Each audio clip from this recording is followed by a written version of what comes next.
ঠিক আগের বছর জুলাই মাসে আরম্ভ হয়েছিল জি বাংলা তথা অর্গ্যানিক স্টুডিওজের বেশ অন্য রকমের গল্প কার কাছে কই মনে কথা। একে একে ধারাবাহিকে উঠে আসে চার বন্ধুর জীবনের নানান গল্প। প্রথমের দিকে স্বামী এবং শাশুড়ি নেগেটিভ চরিত্র হলেও আস্তে আস্তে তারা ভালো হয়ে ওঠে। তার সাথে অনেক নেগেটিভ ট্রোলিংয়ের হাত থেকে রক্ষা পায় কার কাছে কই মনে কথা।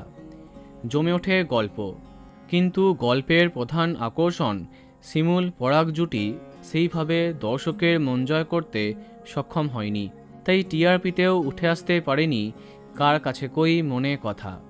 তাই অবশেষে এক বছর সম্পূর্ণ করার আগেই ৩৩৩ পর্বে বিদায় নিল শিমুল এবং তার বান্ধবীরা। শেষ পর্বে দেখা যাচ্ছে ৩ বছর পেরিয়ে গেছে গল্প, সবাই এখন আলাদা, তারা নিজেদের জীবনে এগিয়ে গেছে।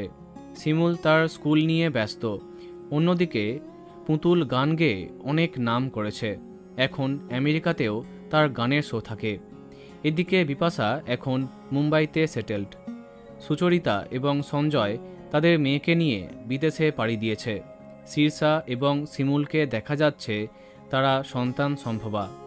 ৩ বছরে তাদের সবার জীবন অনেকটা পাল্টে গেছে। একটা কফি শপে তারা মিট করে, পুরনো দিনের কঠিন দিনগুলির কথা তারা মনে করে। পুতুল গান ধরে, সবাই একে অপরকে অভিনন্দন জানায়, জড়িয়ে ধরে। নিঃসন্দেহে বড্ড তাড়াহুড়ো করেই শেষ হলো কার কাছে কই মনে কথা। তবে শেষ পর্বে সব কিছু এতটাই ভালো হলো যে দর্শক আনন্দিত। বিদায় কার কাছে কই মনে কথা। তো বন্ধুরা, কে কে মিস করবে কমেন্টে জানাতে পারো। ভিডিওটি লাইক এবং শেয়ার করো।